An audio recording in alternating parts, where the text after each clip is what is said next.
Gokil. Ini epic banget guys. Kembali di channel Anak Ibu Endang.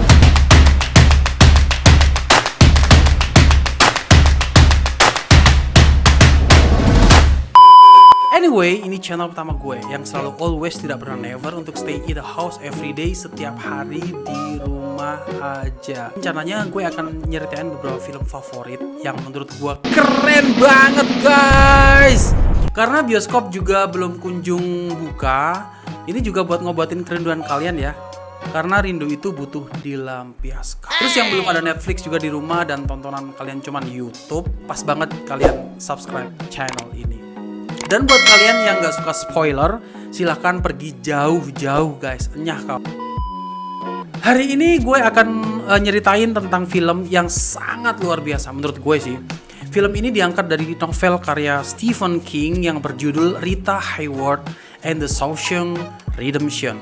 Mungkin setelah diskusi lama, akhirnya judul film ini dipendekin guys. Mungkin direkturnya nggak suka yang panjang-panjang ya. Diskusi antara direktur dan produser kali ya. Bro, pakai ujungnya aja bro. Kayaknya ujungnya lebih enak, tinggal lep mungkin. Dan mereka memutuskan untuk memakai judul Shawshank Redemption. Rilis film ini di tahun 1994. Gue kayaknya masih main kelereng kali ya. Makan Indomie masih disuapin sama nyokap gue. Mereka udah bikin film guys, luar biasa. Shawshank Redemption, kalau kalian tahu Shawshank itu adalah nama penjara terketat di Ohio. Kalau kalian tahu Ohio State itu di Columbus, kalau di Maps itu Columbus itu ada di Amerika Serikat bagian tengah. Gue juga belum pernah kesana sih. Film ini disutradarai oleh Frank Darabont. Kalian tahu Frank Darabont itu direktur juga di banyak film. Yang gue tahu sih Walking Dead yang TV series, terus Indiana Jones yang di tahun 99, bukan yang baru sih. The Mist yang 2007, The Green Mile tahun 99 kalau nggak salah ya. Dia itu mirip-mirip Christopher Nolan ya guys. Kalau Christopher Nolan pasti tahu kan produksi film Batman. Alurnya susah ketebak dan banyak surprise momennya. Film ini sangat inspiratif mulai dari message sampai alur cerita yang nggak ketebak guys. Film ini nggak ada scene yang vulgar kayak video 19 detik. Ada dua aktor kawakan di film ini, Tom Robbins dan Morgan Freeman. Morgan Freeman itu masih unyu-unyu ya? Enggak deng, Morgan Freeman itu dari dulu tuh mukanya hampir mirip kayak gitu-gitu deh sampai sekarang. Oke guys, langsung aja gue ceritain filmnya ya. Yang mau sebat WA mantan benerin posisi kolor, nyiapin ciu, buruan gitu. Film ini menceritakan tentang seorang pria yang bernama Andy Dufresne. Diperankan oleh Tom Robbins. Dia merupakan seorang bankir yang handal di Amerika Serikat.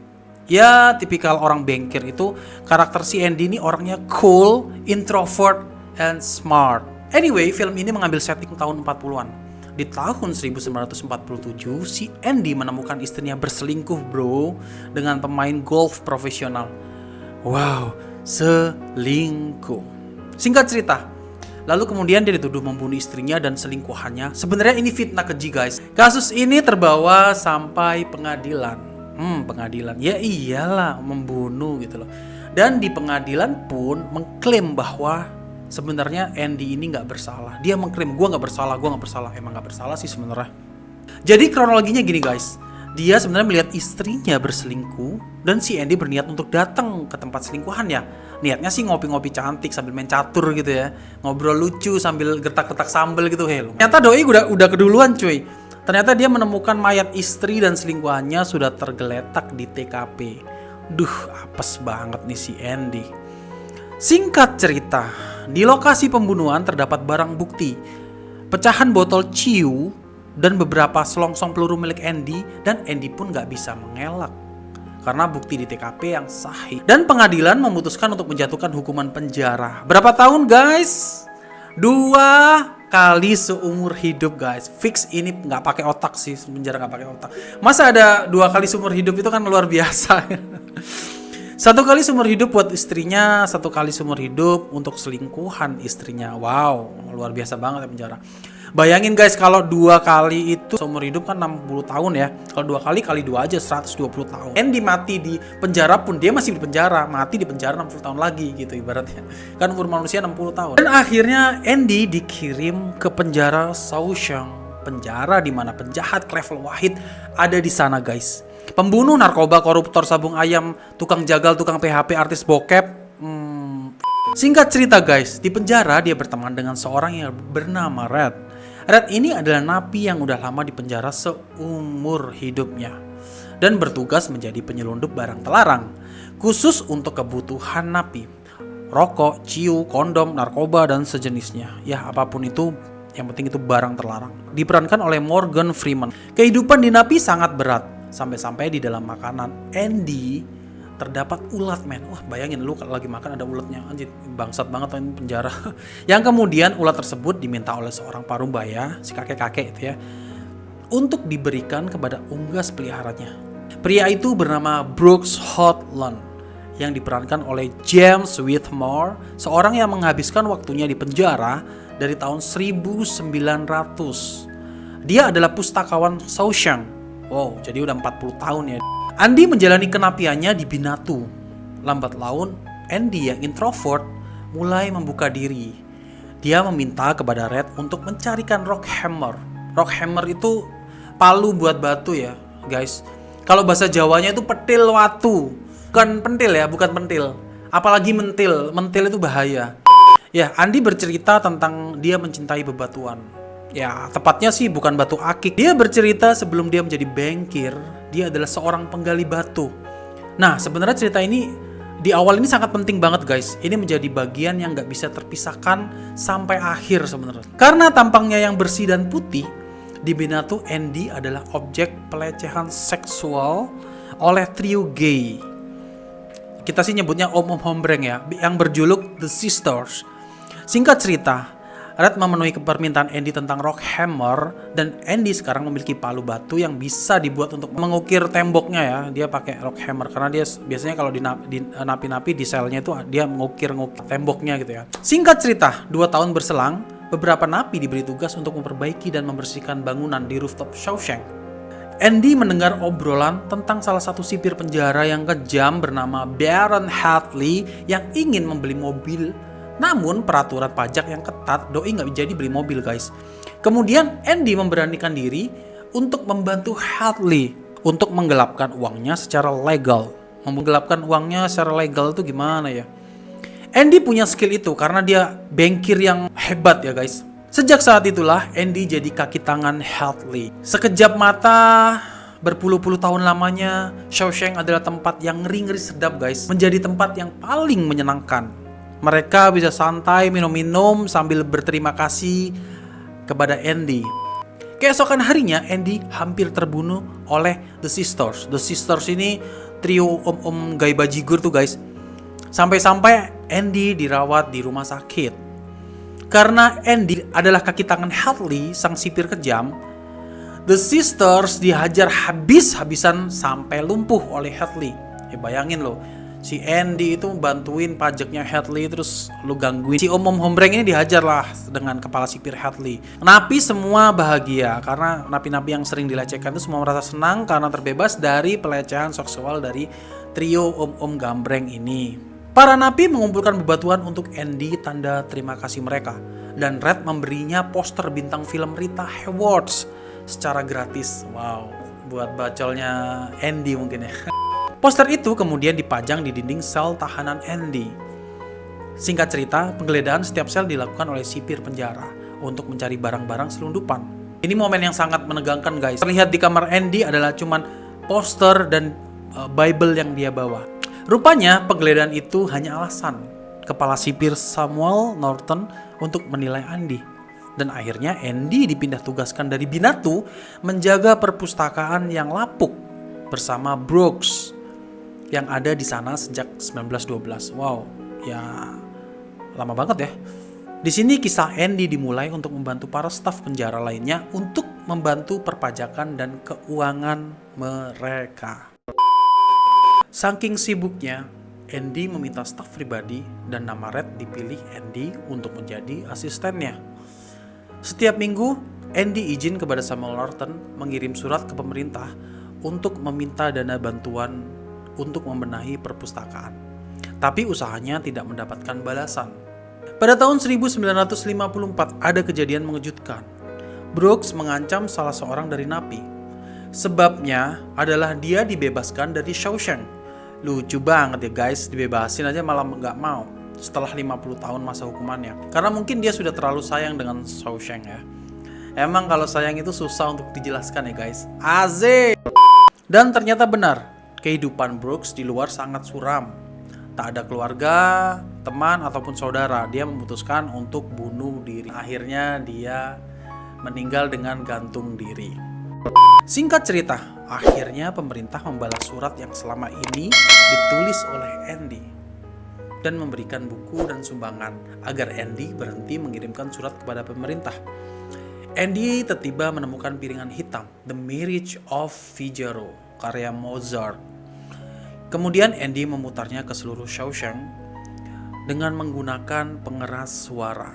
Kepala sipir jelas marah besar dan Andy dihukum dan dipindahkan ke sel pengasingan selama 2 minggu lamanya. Setelah bebas dari pengasingan 2 minggu, Andy menemukan bahwa tidak semua tembok penjara terbuat dari batu. Dia menceritakan itu ke teman-temannya. Singkat cerita, di tahun 1963, Norton, sang kepala sipir kejam, mengeksploitasi para napi untuk beberapa pekerjaan di luar penjara dan mengambil keuntungan dari upah pekerja menerima suap dari mereka. Andy membantunya melakukan pencucian uang dengan menggunakan nama samaran Randall Stephen. Jadi kalau ada tuduhan pencucian uang, nama Andy masih aman guys. Tahun 1965, Shawshank kedatangan napi baru. Salah satunya bernama Tommy William. Tommy William adalah residivis yang berulang kali masuk penjara. Andy dan Red berteman dengannya. Bahkan Andy mengajarinya baca tulis agar dia bisa mendapatkan pekerjaan ketika keluar dari penjara. Kalau keluar ya guys, kalau ke dalam. Singkat cerita guys, Red menceritakan kejadian yang menimpa Andy mengenai kasus pembunuhan istrinya ke Tommy William. Cerita itu membuat Tommy tercengang, menggelinjang. Tommy mengingat di penjara lainnya ada salah satu napi yang bercerita ada seorang bankir yang harus dipenjara padahal tidak melakukan kasus pembunuhan istrinya. Well, yang berbicara kepada Tommy adalah pembunuh asli istri Andy dan selingkuhannya. Mendengar itu, kemudian Andy menghadap ke Samuel Norton, kepala sipir, dan menceritakan kisah itu agar dia bisa bebas dari tuduhan dan bebas dari penjara. Dan Norton justru nggak peduli guys, karena Andy adalah aset mereka dan malah Norton ini membawa Andy kembali ke sel pengasingan dengan waktu yang lebih lama dari biasanya. Setelah itu, Norton menemui Tommy dan menembak mati Tommy. Dan Norton mengabarkan ke Andy bahwa Tommy sudah tewas dengan alasan melarikan diri. Kurang ajar nih emang kepala sipirnya nih guys. Saksi Andy untuk menceritakan pembunuhan istrinya sudah tak ada. Andy kehilangan harapan. Singkat cerita guys, Andy meminta Red untuk membelikan tali. Andy juga memberitahu Red tentang impiannya membuat rumah di Zihuatanejo, sebuah kota pesisir di Meksiko. Andy juga memberitahu Red tentang lokasi khusus yang ada di Buxton dan meminta Red kalau sudah bebas untuk mengambil paket yang dikubur Andy di tempat itu. Red merasa aneh pada kejiwaan Andy dan mengabulkan permintaannya. Ya iyalah, lu di penjara terus tiba-tiba lu mau mikir liburan. Ini orang gila kayak di penjara masih mikirin liburan gitu. Red curiga, jangan-jangan Andy mau bunuh diri. Sementara Andy sibuk membantu Norton untuk menimbun uang gelap hasil pajak. Meskipun Andy melakukannya saat ini dengan berat hati di bawah ancaman Norton. Kalau kalian nonton nih guys, ini sipir emang bangsat banget guys. Pengen gua krauk mukanya ya, tau nggak? Singkat cerita, keesokan harinya sipir melakukan rutinitas cek satu-satu sel napi. Ternyata benar, Andy tidak keluar dari sel. Red khawatir, curiga, jangan-jangan mabuk ciu terus meninggal gitu. Jangan-jangan tali pemberiannya dibuat bunuh diri oleh Andy ya kan. Sipir memeriksa selnya dan Andy ternyata benar. Andy sudah hilang guys.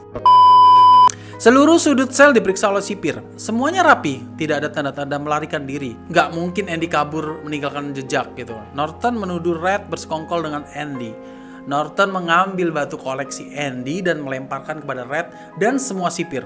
Saking keselnya nih, Norton melempar batu ke tembok yang ada poster bintang film Rita Hayworth pemberian Red. Ternyata batu lemparan yang ke tembok mengenai poster menjadi sobek dan lubang. Gila, gila, gila, gokil, gokil, gokil. Ini epic banget guys. Ternyata poster-poster tersebut bukan cuma pajangan, tetapi Andy berhasil melubangi tembok di balik tutupan poster-poster itu. Poster itu buat nutupin lubang yang dibuat Andy selama bertahun-tahun. Gokil kan guys? Bayangin menggali tembok sampai 20 tahun lamanya dengan rock hammer. Kecil, rock hammer itu kecil banget loh. Kayak ujung biji yang diberikan oleh Red 20 tahun lalu. 20 tahun guys.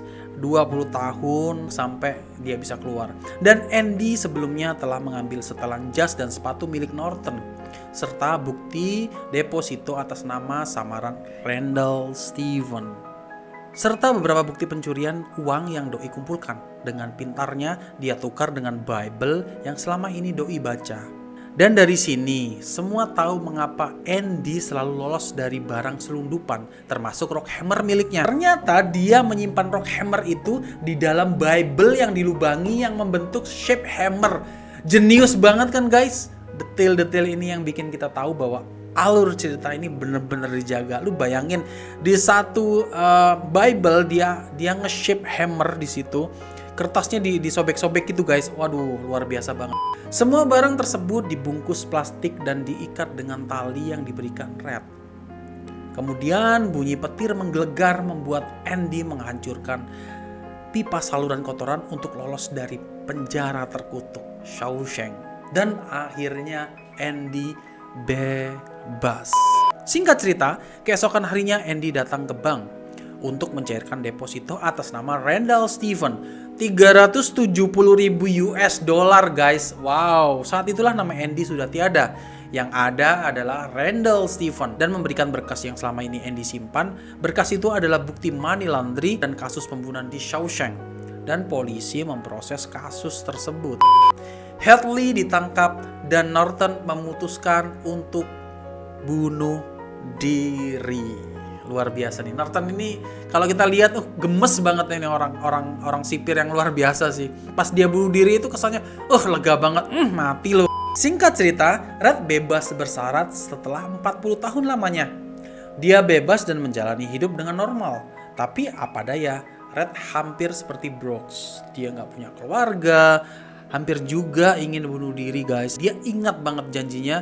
Dia pergi ke Buxton dan menemukan tempat yang berisi uang dan surat dari Andy agar Red bisa datang ke Zihuatanejo, sebuah kota pesisir di Meksiko. Singkat cerita, Red melintasi perbatasan dan menuju Meksiko, menemukan Andy di sebuah pantai Zihuatanejo, dan kisah itu berakhir dengan happy ending guys. Alur cerita ini dijaga sedemikian rupa sehingga klimaksnya berasa. Tapi faktanya film ini gak terlalu memuaskan dari segi pendapatan guys. Kalau gua baca-baca hanya 16 juta US dollar atau setara 227 miliaran kalau nggak salah. Tapi 200 miliar di tahun 94 tuh berapa ya? Wow, bisa buat beli kerupuk satu gentong kali ya. Terus juga di tahun itu ada beberapa persaingan sengit. Ada dua film yang sama-sama bagusnya menurut gue, Pulp Fiction dan Forrest Gump. Oke guys, kita jumpa di konten selanjutnya ya. Jangan lupa subscribe, like, and share.